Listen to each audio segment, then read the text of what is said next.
Blog Talk Radio. We are the UR Tennis Network. Our mission is to be the voice of tennis. We enlist a team of passionate enthusiasts to promote our sport. We strive to bring interesting perspectives on the many spins of tennis. Our goal is to provide the learners of our sport with current news and information from many angles. We seek active participation from communities interested in tennis, but tennis is not interested in them. We are expanding our outreach. Tennis is a true lifetime sport that needs to be talked about, and the UR Tennis Network pledges to pursue this idea relentlessly. Good morning and welcome to the Parenting Aces radio show on Blog Talk Radio's UR Tennis Network. I'm your host, Lisa Stone, and we are going to be talking coaching certification today.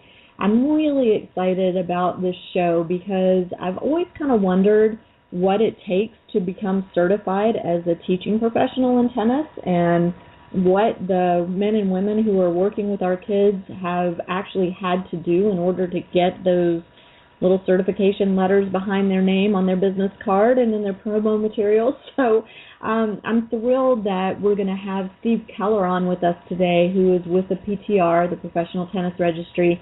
And Steve's going to be able to share with us all sorts of information about what goes into training and certification and continuing education for these coaches and all of that. If you have questions about the process, I would love for you to call in. Our number is 714-583-6853. Again, 714-583-6853 to call in with questions. I'd love to hear from you, and so would Steve. We are up for a really good conversation today. And also just want to remind you guys that the show airs live for 60 minutes. At the end of the hour, we go into recording podcast mode. So if we go a little over today, you can always catch the tail end of the show by going to ParentingAces.com and clicking on the radio show tab there, or going to the Parenting Aces channel on YouTube, or looking for our podcast in the iTunes library. So lots of ways to listen. All right, so before I bring Steve on, I just want to go to a quick commercial, but when we come back, Steve Keller with PTR. Warning. Orthopedic surgeons are seeing an increase in overuse injuries when young athletes perform the same repetitive stressful motions over and over. Pitching, tennis, weight training, even long swimming workouts can cause overuse trauma that may require surgery. If your kids play and train hard, visit orthoinfo.org or stopsportsinjuries.org. A message from the American Academy of Orthopedic Surgeons and the American Orthopedic Society for Sports Medicine.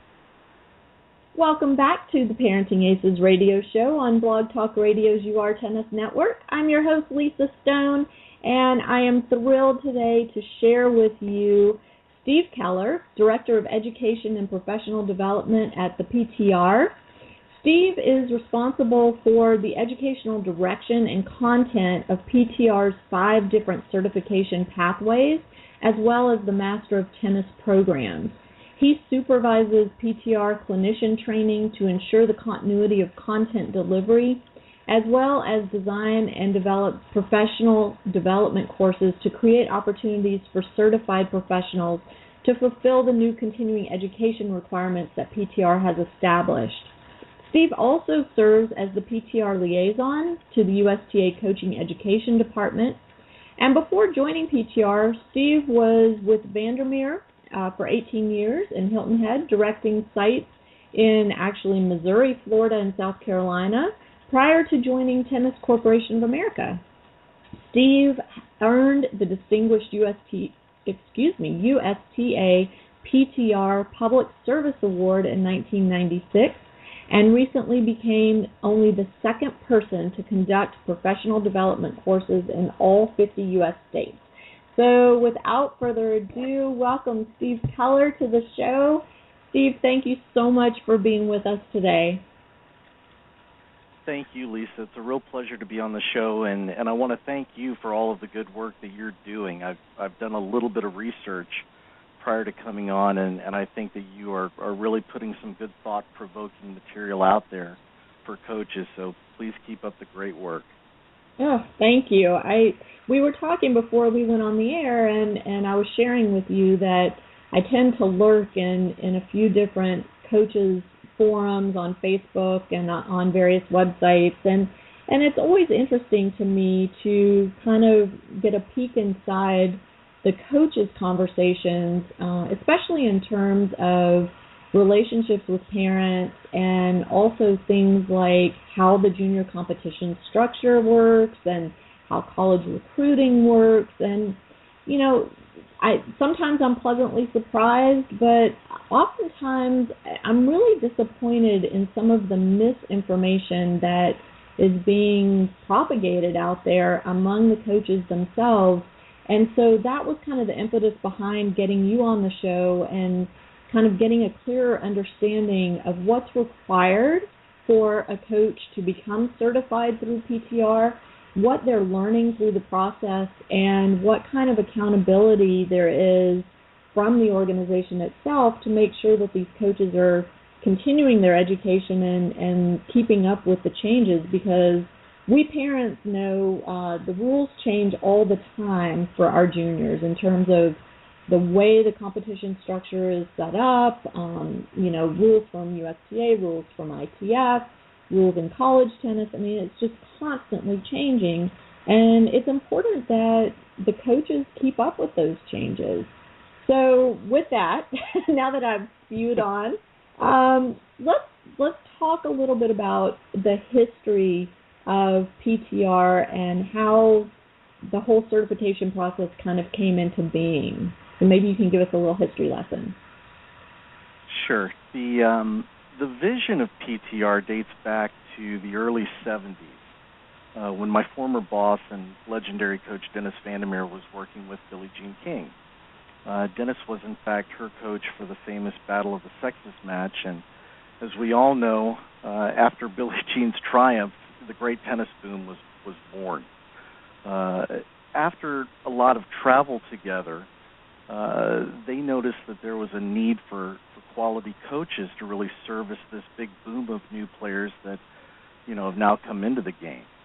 So the United States Professional Tennis Registry, at the time it was the USPTR, was founded by Dennis in 1976.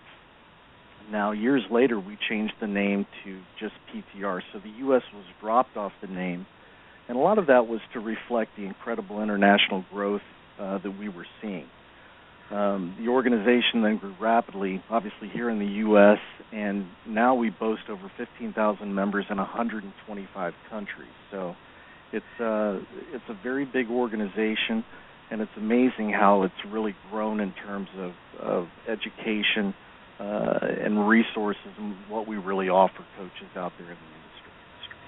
That's fantastic. I didn't realize it had been around so long. That's unbelievable. So, but when you started, there was one certification, and now there are 5 different certifications. Can you expand on that a little bit? Sure. It's a great question, and it's a question that I've obviously received a lot over the last couple of years. PTR ran one certification, essentially from 1976 through 2010. So, we're looking at around 34 years with one standardized approach. But in 2011, we knew that the timing was right to make a change. With the rule change going into effect, changing 10 and under tennis, we knew that we needed to add specialized education and then in turn promote certification for coaches working with players aged 10 and under. We knew that the global emphasis at that point was to get younger players actively participating in the game. And it was just too important in terms of getting proper education for coaches working with these young players. We didn't want to suffer the same fate as tennis saw back in the 70s with that tennis where there were tons of new people and great participation only to have it go away in the long run. Later that same year, in 2011, we also added education and certification for coaches working with performance. And, at first a lot of people said, why are you doing this? And again, we felt it was very important to, once again, offer specialized education in these specific areas. And the fact of the matter is the industry and our membership met all of our new initiatives with open arms. We've certified in the neighborhood of around 3,000 coaches in 10 and under alone. So after the success with these programs, we realized that, we're doing the right thing. We need to continue to grow and get specific information to coaches. There isn't just a one-size-fits-all, in terms of education. And as a result, again, we're very proud of what we've been able to do for the industry. That's great. Yeah, it's nice to hear a big organization that's keeping an open mind and willing to change with the times. So kudos to y'all for that. So what is the certification? I mean, what does a coach actually have to learn, and how do they learn that information? And then how are they tested and held accountable for staying up to speed with any changes? I know that's a loaded question. It's a lot of parts. So Sure. You can take it one piece at a time. Sure. Right now, the way the process works is all coaches seeking certification in the United States must first complete Coach Youth Tennis, which is a collaborative effort between the USTA, PTR, the USPTA, and the USOC. So we got together and again, worked on a collaboration with education. Steve, let me interrupt you 1 second. Just Sure. if you wouldn't mind saying what those acronyms stand for people that might not know them. Absolutely. So the United States Tennis Association, PTR, the United States Professional Tennis Association, and the United States Olympic Committee all collaborated on putting together the Coach Youth Tennis Initiative. So a lot of people think it's just a USTA program. Well, we're trying to make it a non-branded program. So in other words, all four organizations stand behind the initiative in an effort to provide coaches with education and knowledge for working with young players. So that's the first step for anyone seeking certification here in the United States. Upon completing Coach Youth Tennis, then they have an opportunity to gain specific education and certification in the area of their choice or to meet the demands of the people that they teach. For example? The way PTR is structured, we've got 5 programs where somebody can basically go into specialized education.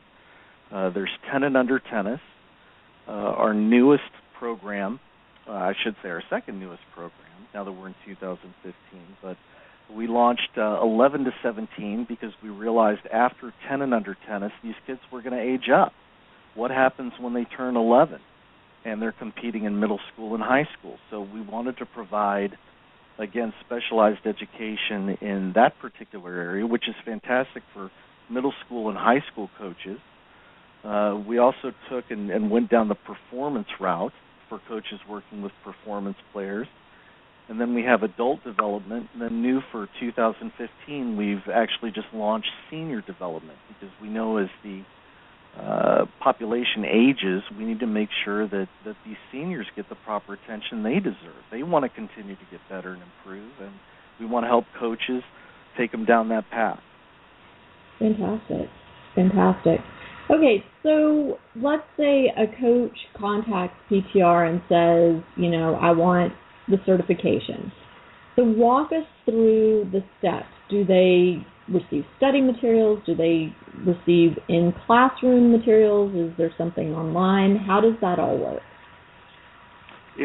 That's a fantastic question. We've really tried to put our best foot forward since we've gone down the specialized education route. So we've developed study materials in the form of study guides for each one of these specific areas. So 10 and under has its own specific study guide, as does performance and adult development. So in other words, regardless of what area of concentration you're interested in, we've got specific materials dedicated solely to that particular area.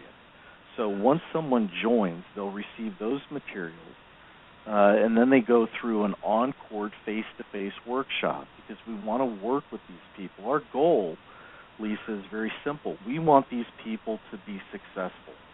We want them to be good, knowledgeable coaches because these coaches, in turn, are going to greatly influence all of these players coming into the game. So if the education's good and the quality of their coaching continually improves, we're going to keep a lot of these players in the game for a very long time, obviously making our sport very healthy. Right. Okay, and so they get their on-court instruction, and is that a weekend course, or how does that work? Yeah, it varies depending on which particular program. Our performance course, for example, is a longer course. There's a little more content involved with it, but coaches are usually dedicating at least a minimum of, say, 4 to 6 hours in terms of preparation with the study materials and then some on-court work prior to attending the workshop.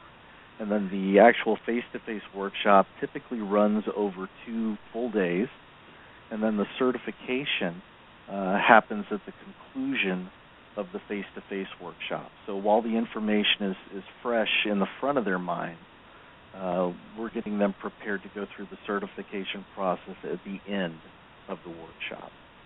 And the certification process, is that also on court, or is it strictly written, or how does that work? Yeah, it's a combination of multiple areas. The written exam is done online, and we do several components on court.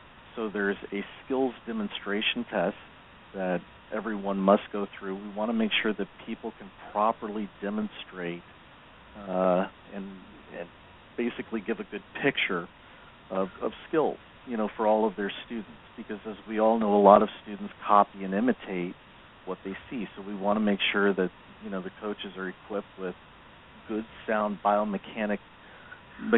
So in other words, they're able to really give that good picture to the students. We also do a teaching evaluation on court. We want to see these coaches actually in the coaching environment. I don't think it's fair to have them actually do something online, or again, it's not really, a good test per se of the depth or the substance of a coach, when they're actually doing something in an online setting. We'd rather actually be with them to observe and then turn right around at the end of the certification and then, give them some good tips or areas of concentration that they can work on to improve their performance. The final piece is a stroke analysis piece that we feel very strongly about. We want to make sure that these coaches are able to identify maybe flaws or areas within a stroke and then be able to turn around and offer something suitable, in terms of the player, being able to turn around and improve that specific skill. So, again, we think it's a pretty full area of concentration that these coaches have to go through. And, again, it's very complete and really takes a good picture or a snapshot of what they look like in the environment. And so for the workshop portion of it, is it focused solely on the technical aspects of the game, or is there a component that addresses strategy and tactics and psychology and those types of components of tennis, which we all know are pretty major parts of the game? Yes, we try to make it full scope. We know that the coaches typically are so good with a basket of balls and a racket, or some equipment, but we're constantly pushing these coaches to take a deeper dive. So in other words, there are so many different areas of concentration that we want them to now start taking a look at, whether it be fair play and sportsmanship, the mental side of the game, correct in stating the technical and the tactical aspects of it. There's just so much that goes into it. We really want these coaches to be a little more well-rounded in terms of what they're able to provide to their students. So the more, we get into the specialized education specific, once again, to that demographic, I think the better, once again, the tennis playing public is served. Right. And so, I think for the purposes of Parenting Aces, our main concern would be the work that you do to train coaches to work with the 10 and under population, the 11 to 17 population, and then I think you called them the performance players. Yes. So I'm assuming those would be the kids that are playing high-level tournaments and with the idea of playing college tennis and beyond. So absolutely. So on that side of our pathway, you're absolutely right. That's from the parenting perspective. We cover that specifically on that entire side of our pathway. So the entire junior development side, from the level 1 certifications into our new level 3 that's being launched this year, all the way through to our Master of Tennis course, which is in essence like going to school and getting your master's degree. All of those areas are covered very extensively within each one of those courses. Is there a prerequisite for someone entering into your certification process? Is there a college degree requirement or a certain amount of playing experience required or anything like that? Or could I jump right in and, start the process of getting certified? It's a great question. In terms of what we look for, we'd like, players to at least be at a certain level. It's recommended they're at least a 4 or a 4.5 to really jump in. And again, that's a recommendation. It's not a requirement. We realize that there are some coaches out there, maybe they're injured or they've gone through or they're dealing with other aspects that may not enable them to play at a higher level, yet they've got the knowledge base needed, to effectively coach. So from a playing standpoint, that's really the criteria that we use. And then we're also trying to find passionate people, people that really want to help others share the love of the game, because obviously that makes for a great coach. You love it. You've had a great experience with it, so we'd like you to turn around and share it and pay it forward. In terms of a college degree, no, that's not a requirement at this point. But we've got a great program actually for kids that are actually in school, whether they be upperclassmen in high school or even in college. We've got a great program called PTR on campus, which is promoting more young people to get into the tennis teaching industry.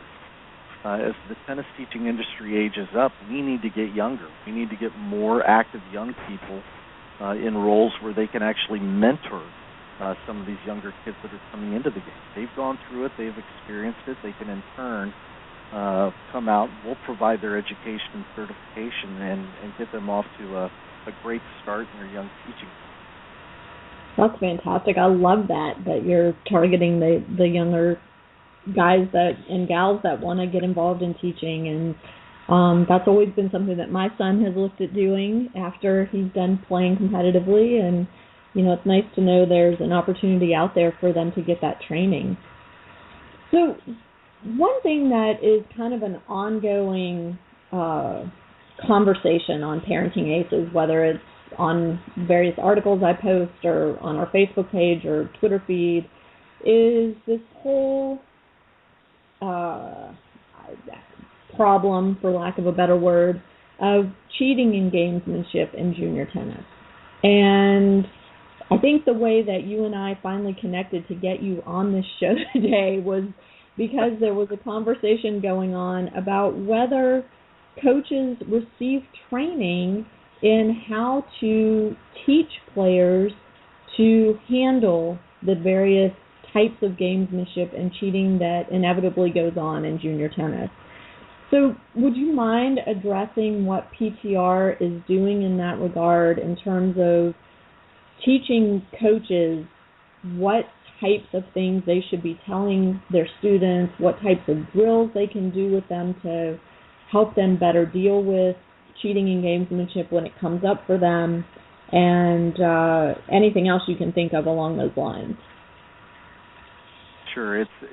First of all, Lisa, it's a terrific question. You're absolutely right in terms of how that brought us together. I was looking at a thread online and noticed that it had been addressed, or someone had put it out there in terms of what are the organizations doing to provide education in this area. And I can tell you firsthand, when we first started down the road with specialized education, our CEO, Dan Santorum, requested that we include content directly relating to fair play and sportsmanship. Dan has a young son who competes in multiple sports, and he identified this need as an important area for us to cover in all of our educational offerings moving forward. To be perfectly honest, the tennis teaching industry just hasn't done enough in this area in recent years. When I was a junior coming up, I was fortunate to have coaches that addressed this area and really did a good job in providing leadership opportunities. And that was very, very important, and it was something that I continue to try to emphasize and pass along to other coaches that are getting into the program. And now I'm really glad that we've got an opportunity, a specific opportunity to address it with all of our educational offerings. But the bottom line is very simple, I think, and tennis coaches have an opportunity to use tennis as a resource to develop character and life skills with all of these young athletes. So the more we can, add or emphasize, I think is even a better word, areas of concentration where they can focus specifically on that, it's going to make a heck of a big difference with these young players moving forward. But the coaches have got to take the time or devote time to this area to truly make a difference. I agree. I mean, I've shared this on numerous occasions, but for my own child, he got some really harmful advice early on in his competitive years about how to handle cheating on the court. And 8-9 years later, that advice is still haunting him. I mean, it's still affecting how he handles things on the court. And I didn't know any better as a parent. So I think there are a lot of us tennis parents out there that feel like we need to be able to rely on our child's coach to guide them and to guide us through these types of scenarios that are going to come up in competition, whether it's in league play or, just a practice match at their drills or whatever it is. These kids need to learn how to effectively handle these situations, and it would be comforting to know that a coach who boasts a PTR certification has had that type of training, or at least has participated in conversations around what's appropriate and what's not, and best practices for helping kids deal with this type of controversy and adversity. It's a question that comes up a lot, and again, and you're absolutely right. I see it in a lot of social media posts, blogs, etc. And you're spot on, Lisa, where the coach has an opportunity to really make a difference. As I identified earlier, kids copy and imitate. So if they see it, they see others getting away with it. Hey, I can just be a part of this peer group. What's the problem? And there lies the problem within itself. So if the coaches take the time away from competition to really go through the finer points of what this game is really all about, the rules, the etiquette, how you carry and handle yourself both on and off the court. These are all things that are crucial in terms of these young children. I mean, we're talking about, their livelihood not only on the court but off the court as they get into future endeavors. So the more we can get into the mindset of really being able to help them or establish maybe a good fundamental base. Coaches are so concerned about, I really want to make sure that my kids technically are very sound. Well, hey, hang on a second. That's fantastic. We're glad that they should have a good technical base, but let's talk about the substance of the actual person. How does that person handle themselves in a competitive situation? When they get a bad line call, or if the other person's cheating, or even something as simple. And I just saw this actually happen a week ago in my travels, where a young child had a ball. They were actually playing a match, and a ball rolled behind the court that was actually engaged in a point. And they didn't know how to handle the simple etiquette for stopping play and what the procedure is. So it's little things that turn into big things. And that's where, once again, all of these coaches, if they take the time, that's the key, if they take the time to devote time to address it, they're really going to make a huge difference. Sure. I mean, it was surprising to me to find out how few of my son's peers have ever read Friend at Court. And, my son went through a period where he was having some on-court behavior issues, and before we would allow him to enter another tournament, we required him to read Friend at Court cover to cover and familiarize himself with all of the rules that applied to him as a junior tennis player. And I got to tell you, it's come in very handy, because oftentimes he knows the rules better than the officials at the tournaments, and has caused them to have to go back to the manual and look it up and come back and say, oh, yes, you're right about that. Oops. So, it's such a simple thing, and it's funny, my husband's always said, why would you play a sport and not have a clear knowledge of what the rules are? Like, that makes no sense. So, something as simple as that, as coaches requiring their students to have a copy of Friend at Court, print it off online, it's available free as a PDF, and then incorporating, little test questions during lesson time or during drills about the various rules of the game. And I suspect that more coaches don't do that because they themselves may not be as intimately familiar with the rules as they should be. You're spot on there once again, and in addition to that, I think a lot of coaches, and through a lot of research we've established this, these coaches feel very pressured that every moment they spend on the court should be devoted to improving that child's specific skills. Well, those skills should once again include mental skills and once again fair play and sportsmanship and all the aspects associated with it. So you're absolutely right. If the time's devoted to, say, reading Friend at Court, or giving them some handouts, or again bringing, and here's another very good effective one I've seen, where coaches will actually bring in somebody who has some background, maybe in sports psych or mental toughness or various aspects of that side of the game, to come in and give a talk to the kids. And again, there are resources out there, and we need to do more in this area. And again, I'm just glad that I'm part of an organization that's trying to put its best foot forward in that specific arena. Sure. And I mean, to kind of take it to the next point, and we can dive into this a little deeper, but the parent education side of things. And, to me, I think a lot of coaches are wary of doing things that don't involve hitting fuzzy yellow balls with these kids, because they're scared that we parents are going to say, well, you're wasting our kids' time and you're wasting our money. They're here to learn how to play tennis. That's what you're supposed to be doing with them.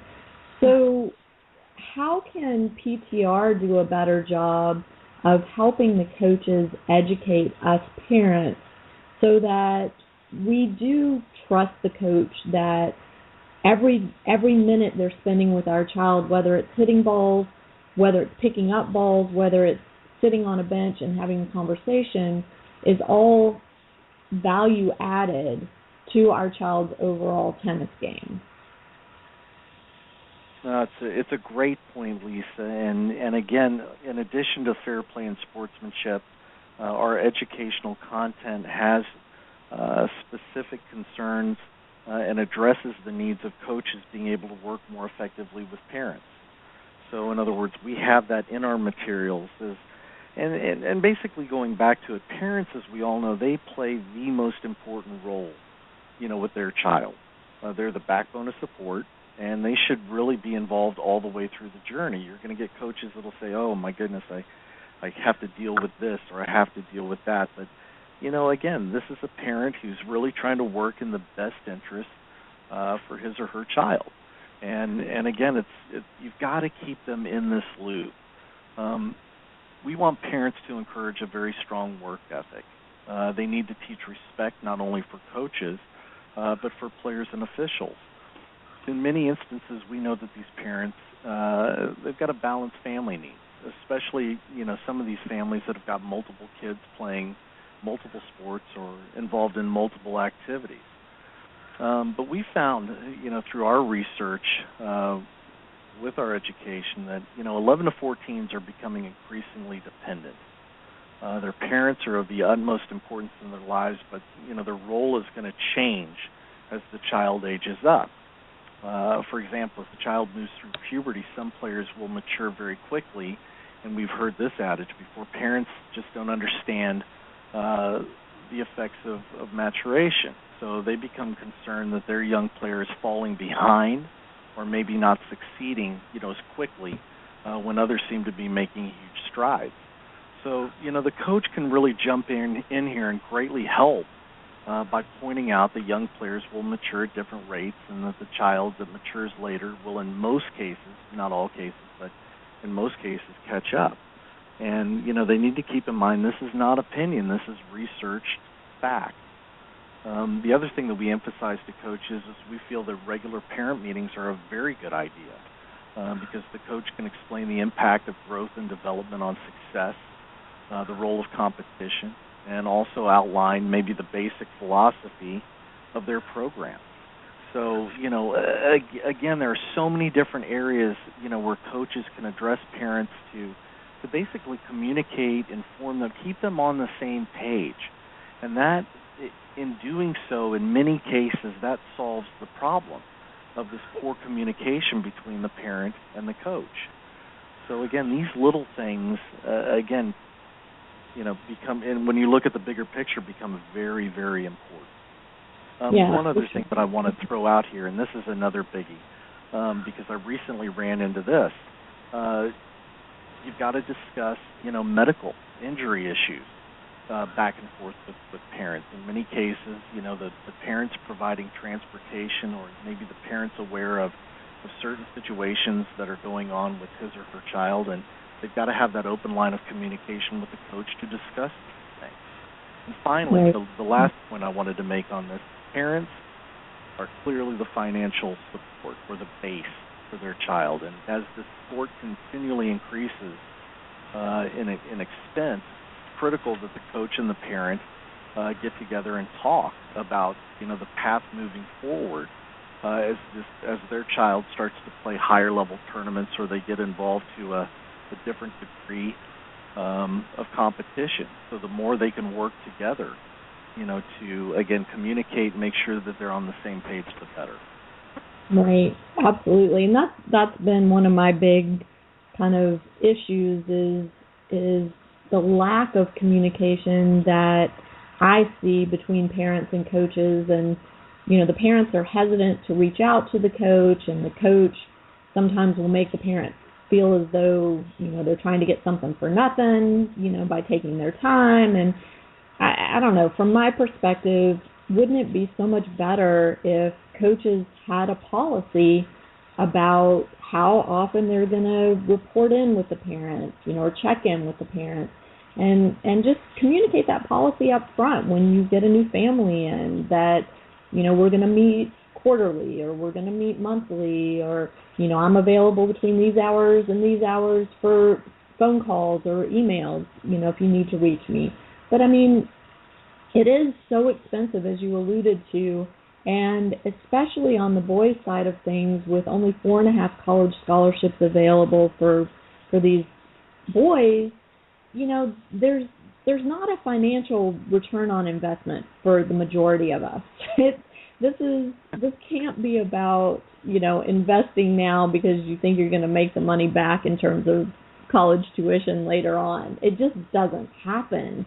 And so I think that makes it even more crucial for coaches to be upfront with the parents and be available and, educate us so that we can be an effective partner in this process, as opposed to, being adversarial with you and having these contentious meetings and things like that. Let's keep it all friendly. We're all there to help these kids get better and be better people. And so from my perspective, it's in everybody's interest to keep the lines of communication open and to be upfront when there are issues that come up.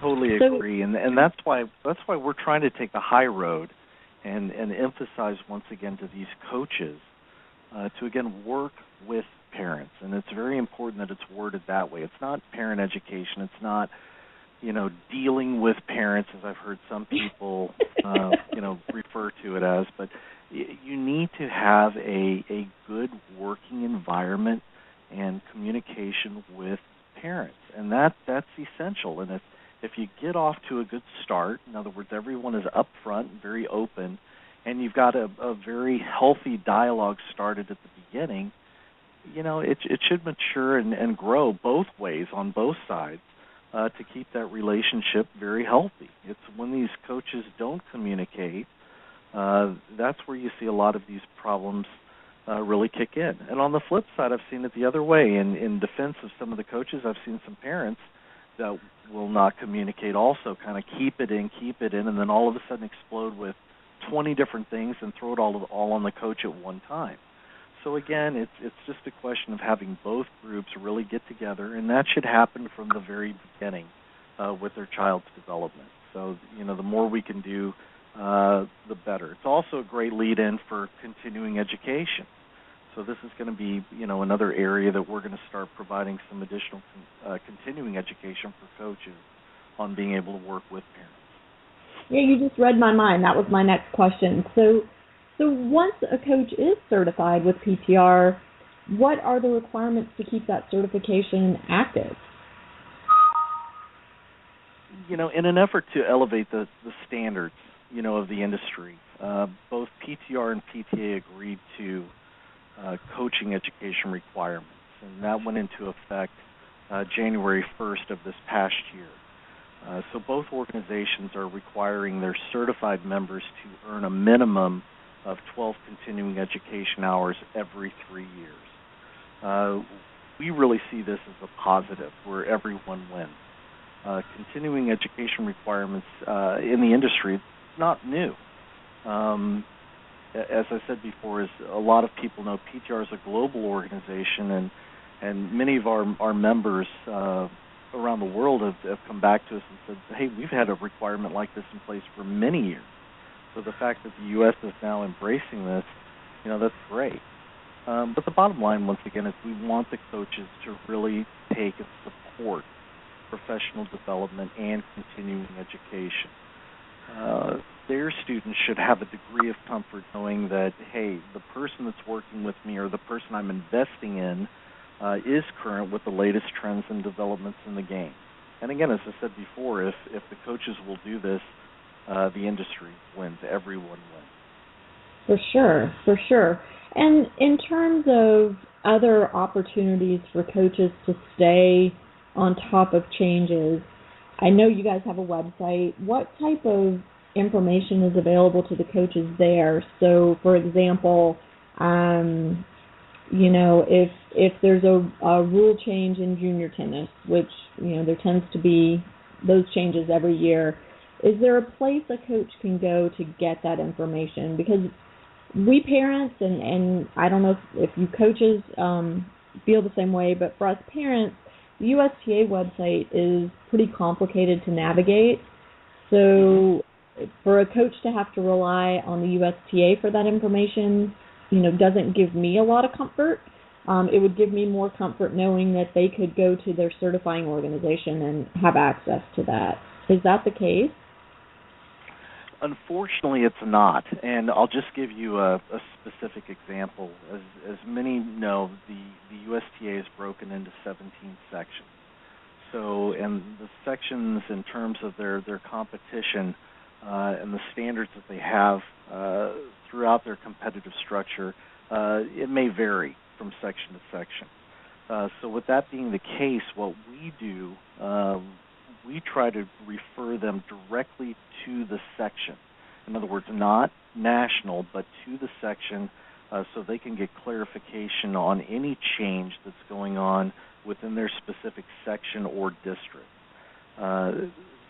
Those are the people that are in the know, and obviously that's the service that they provide. It would really be impossible for us as an organization to track all the changes within, once again, all 17 sections that are out there within the USTA.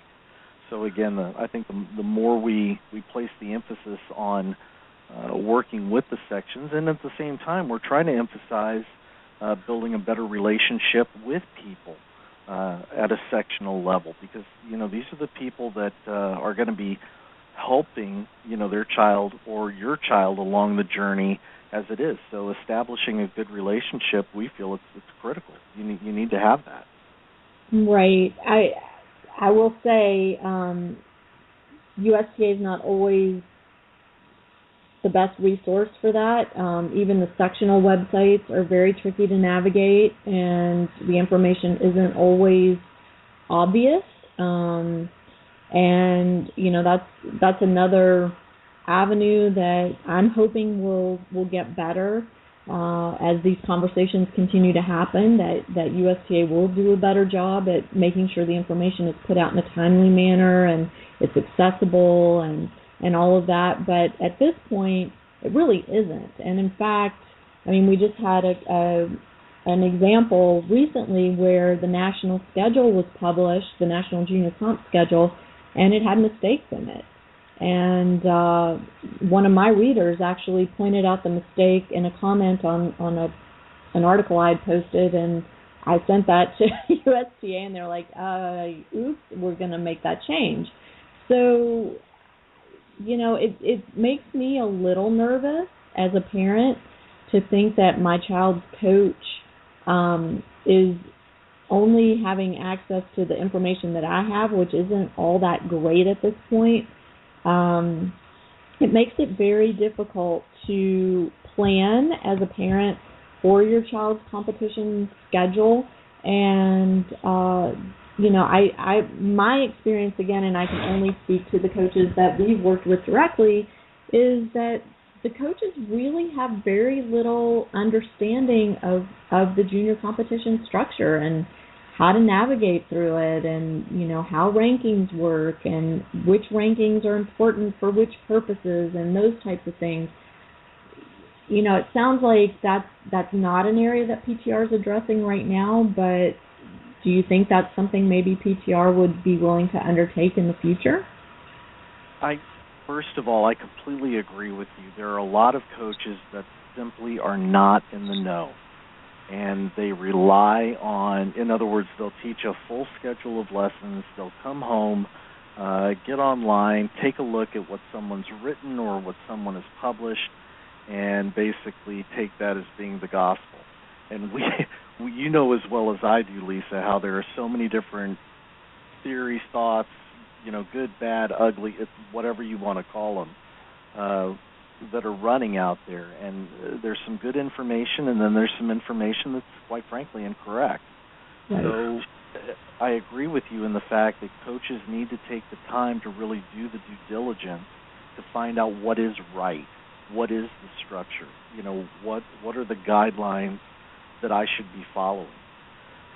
So, in addressing that in the future, I think that's something that definitely could be tightened up and needs to be addressed. But once again, it's going to fall inevitably on the coach to really do their homework, to find out what's going on. In other words, they shouldn't have to rely on somebody. They should want to know. In other words, you being a tennis parent, you should have a lot of faith and confidence that your coach does know the structure or what's involved within the competitive phase for the development of your child. So again, I completely agree with you. We need to do better, as an industry, and making sure that the information's out there, it's accessible, it's easy to navigate, and once again, in an effort to get everybody on the same page. Yeah. I know you guys put on conferences and educational opportunities for your coaches. Any plans to include the parent piece in that, working with parents, and what do parents want from their child's coach, kind of that type of topic? That is a great question. I'm smiling on the other end of this. It's something that we have done actually over the past probably, I'd say, 3 or 4 years at our International Tennis Symposium, which is held here annually in February on Hilton Head.